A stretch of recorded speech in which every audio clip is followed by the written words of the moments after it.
thumbprints, fingerprints, fingerprints. No two are alike. That's amazing. You know, they still use that in law enforcement to find out who's who. No two fingerprints are alike. Hello, Stonepark Tigers! Time to cook again. We're going to do something sweet. And yeah, we're going to do something called Thumbprint Cookies. We'll look at that a little later on and figure out what that's all about. But let's make something sweet. We do this in grade 7 in our lab at Stonepark. Looking forward to doing it again with you. Let's have a look at our prep here today that we need to make Thumbprint Cookies. Don't need a whole lot, so that's nice. Let's make it nice and easy. We need some jam, because we're going to fill the middle of these cookies with some jam. We might put a little chocolate chip in there too. That's okay. A little bit of chocolate chip's not going to hurt anything with this recipe. You're going to need a mixer. So get your mixer ready, electric mixer. We learned how to use those in class as well, but I'll show you again today. You need your measuring cups. They're all marked. We have our measuring spoons. Got them ready to go. Then I need just a simple soup spoon like that, or a little spoon like that. I'll show you a little later what that's for. A little glass dish, or maybe just a ceramic bowl of some type. We're going to be putting our butter in there. I got my little sharp knife ready to go, utility knife on this, little cutting board. We're going to need some butter or baking margarine. We're going to use butter this time. We need some sugar. We need some flour. We need some vanilla. You're going to need a nice large bowl to make your cookies in, and I love the rubber scraper. A couple of pans, cookie pans, with the parchment paper on. Okay, you ready to go? That's everything laid out. Let's get started. All right, let's go. You know what the first thing we have to do? Start to make the... No, preheat the oven. You always have to preheat your oven because it takes a little while. In this recipe, the oven is 350 degrees. So I'm going to go over and preheat it. Bake, 350, start. There you go. PRE for preheat. It's going. Okay, let's get going with our recipe. First thing that we're going to have to do is take our butter or margarine, whatever you're going to use, because it's hard butter. We've got to soften it up. It has to be soft to the touch, not liquid like for popcorn, you know, put it on popcorn, but it has to be softer, okay, squishier. So come on in close and have a look at this. Notice what they do with companies with butter packaging. Look at that, it says 1 cup, and it has lines on the side there. So I know I need 1 cup of butter. That's what I'm going to use, 1 cup of butter. So I'll be able to cut down straight into that. So I'm going to use the line that the company did, and I'm going to cut through it. The butter's fairly hard right now, so I have to use a lot of pressure. But there you go. So I've cut that off, and that's approximately a cup of butter. So I'm going to take that butter, unwrap it, and I'm going to put it into a kind of glass soup bowl or a glass bowl like this, because what I need to do is I need to soften it up. And a quick way of doing that, I'm going to cut it into sections. A quick way of doing that is just by putting it in the microwave. So let's take this, soften it up in the microwave. And you might say, well, how long in the microwave? Well, we'll put it in there until it's soft. We're going to go slow with it, about 20 seconds or so, and then we'll see what it's like, okay? There you go. So I have my butter. I'm going to put it in the microwave again, 20 to 30 seconds. I'll put it on 20, and let's see how that works. 20, stir it up, and let's see if it's nice and soft after that. Again, I don't want it to be liquidy like you put on popcorn. So let's just soften it up a little bit. Now, if there is a little liquid, that's okay. We just don't want to go too far with it. Probably I should have just left it out on the counter earlier this morning and taken care of it that way. So let's see what it's like. So I look at it here and I start to feel it with my fingers like that. You can do it too, and you can see that it's softened right up. Beautiful. That's what we want to do. Alrighty, let's take our butter and transfer it to our large bowl. It's soft. Transfer it. I love using a rubber scraper because look at that. You can get right around the edges. we're going to take our butter and we're going to add 2 ingredients to it. No, not the flour. That comes a little bit later. We're going to add 1 cup of sugar. Oh my word, that's a lot of sugar, isn't it? That's okay. It's a sweet cookie, a nice sweet treat. We're going to add our sugar to it. We're going to add 1 teaspoon of vanilla to it. Oh, vanilla. Smells beautiful, tastes terrible. You gotta add it to some sugar to make it taste good. It's very bitter. So let's put in a teaspoon of vanilla. Too much? That's a good flavor. There you go. Got our vanilla. And of course, a little bit behind the ears, just so I smell good. Okay, let's mix this up. We gotta turn this into a paste. So we're gonna just mix it up. And we'll keep pressing it against the sides, taking all of that until it comes a nice paste. Here we are, getting it all mixed up into a nice paste. Can you see that really well? So I've got it all mixed up into a beautiful paste there. And now I'm going to go into my final step. And so I need 2 cups of flour. Now this is kind of a finicky recipe. When you make these cookies, sometimes they come a little too soft or a little too dry. So it is about 2 cups of flour. But I think I like to put in just maybe a touch more. So I'm going deep into the flour. And the recipe, again, it says, and use your cloud accounts for the recipe. The recipe does say, I'm using the back of my knife to level it off, 2 cups.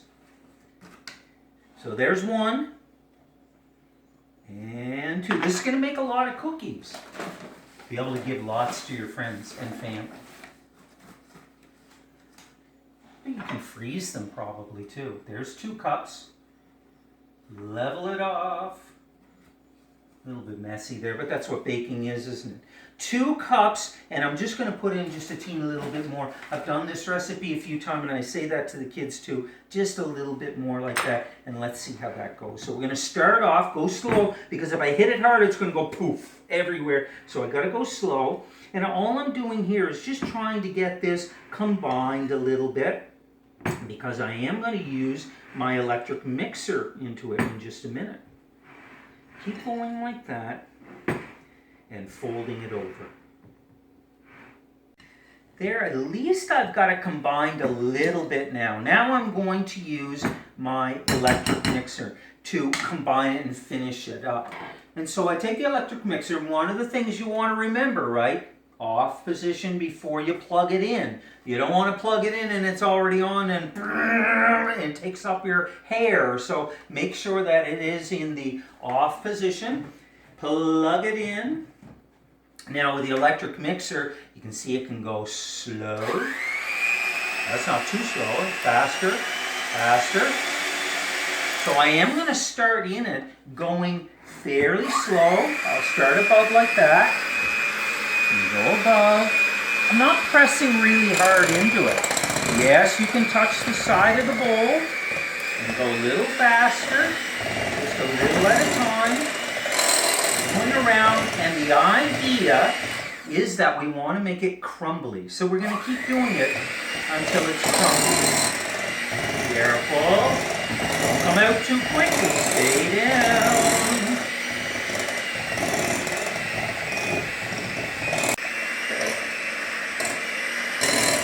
Okay, so we've got it well mixed up.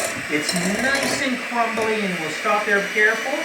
Turn it off inside there. Give it a little whip if you need to. Now, don't forget to unplug your mixer like that, okay? All right, let's put our mixer aside, and let's go on to our next step. Okay, so go back to our measuring spoons. This time we're going to use the tablespoon. Now, the reason that we're doing this is because we want to make the cookies almost the same size, and they should be almost the same size. Notice that that's very flaky like that. Well, what we're going to do with it is we're going to first be consistent, and we're going to stuff in cookie dough into that. It's called a heaping tablespoon. So just over the tablespoon, not under it, but just over the tablespoon. It's called heaping. I'm going to take that dough out, And this can be time consuming for this part, so you might want a partner just like we do in school to help you with that. So you squeeze together that dough, roll it into a ball, and put it on your parchment paper. So I put it down like that. Now I'll do a bunch like that, again stuffing it in. This is when we have a good time in the labs at the school, right, don't we? And we talk to one another. So how's your day? Yeah, and I'll talk about your friends. And you roll it up, and everybody's helping, and we put it down. So we're going to put those down in 1, 2, 3, 4, 5, 6, 7, 8, 9, 10, 11, 12, 12 per pan. So when you have them rolled like that, then the thumbprint. So we take our thumb and we press it into the middle to make a cavity. A cavity is just simply a hole. And so we put that in like you have a cavity in your tooth. There we go, and we make a little hole like that. So we're going to fill those all up and have little cavities like that, and they'll be ready to go for our final step before we fire them into the oven. There, got them all ready. Boy, are my hands tired from rolling them up, putting them all down, and pressing them in. Look, we've got a little more than 24. We've got 27 cookies here. So I just kind of make some room for them because they will flatten out a little bit as they cook. All right, next step, final step. Some people might say, you're putting on the jam now before they go in the oven?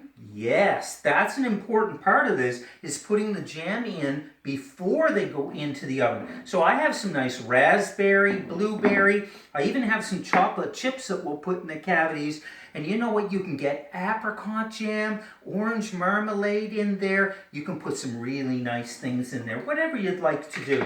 So you take your jam, put a little bit on a spoon, like that. Now you don't want to overdo this. This is the blueberry, and you just put a little bit in the middle like that. Just a little bit in the middle because it might overflow. So I've got some blueberry. It's going to overflow. I've got some raspberry. Like I say, just a little bit. Use both your hands like that. Just a little bit of jam in each one. My raspberry in. Ooh, a little more, I think. And then finally, you know what? We'll see how it works out. I don't normally do this, but you know what? The kids kind of like chocolate chips. Who doesn't? We'll put a few chocolate chips in, and you're right, they'll probably melt right in the middle of that cavity. So let's try that out. Okay, I'll finish these off, and we'll get them in the oven. All right, we've got them all filled up. Blueberry, raspberry, and some chocolate in there. Let's pop that into the oven. So we'll head over here, top shelf of the oven. Get our oven mitt out. Make sure that you use an oven mitt at all times, okay? So let's pop those in the oven. Careful, that's hot. Right in the kind of the top shelf, top to middle. I don't mean way up high, but top to middle like that. There you go. They're in the oven, ready to go. Timer, 14 minutes on these. Let's try that out. 14, hit timer again. And we're going to wait for it to go off. Now, don't forget, now is the perfect time to do your cleanup. Do a really good job. That's important, food safety. So we'll head back to the table and do a real good cleanup. Should take us about 14 minutes. We'll see what they look like when they come out. So there we go. We're down to the last 5 seconds. 2, 1, 0. They're ready. Okay, let's hit the timer. We can turn our oven off. Got to trust the recipe. Now we're going to get back from the oven because there's a lot of heat coming out of that oven. There we go. Oh, look at some of them have exploded. Some of them have gone over the edge. That's okay. Almost looks like a volcano. You can take your time a little better than I can, I'm sure, with it. Now, with these, you can't touch them right away. They're way too hot. In fact, they're soft, and we want those to firm up, and they will after a few minutes when they stand. So we don't want to pick anything up and try to eat it yet. We're going to burn our lip on that jam. That's sugar. That's going to really hurt. So let's just let them set like that for a few minutes, and we'll be right back to try them out. Okay, so these have been sitting for a little while now. I can let them go even longer, but I don't want to eat them. So let's take them out. I'm still gonna take them over here, and I'm gonna keep an eye on them. I want to make sure that I'm not gonna hurt my mouth. Now, have a look underneath, and you can see that they have this beautiful golden. See that? We know that they're done under there really nice, and they've stiffened up like that, so they're a little bit harder, easier to manage now when we put down. So let's give one a try. Now watch that jam. Remember, don't eat it too soon because it might hurt.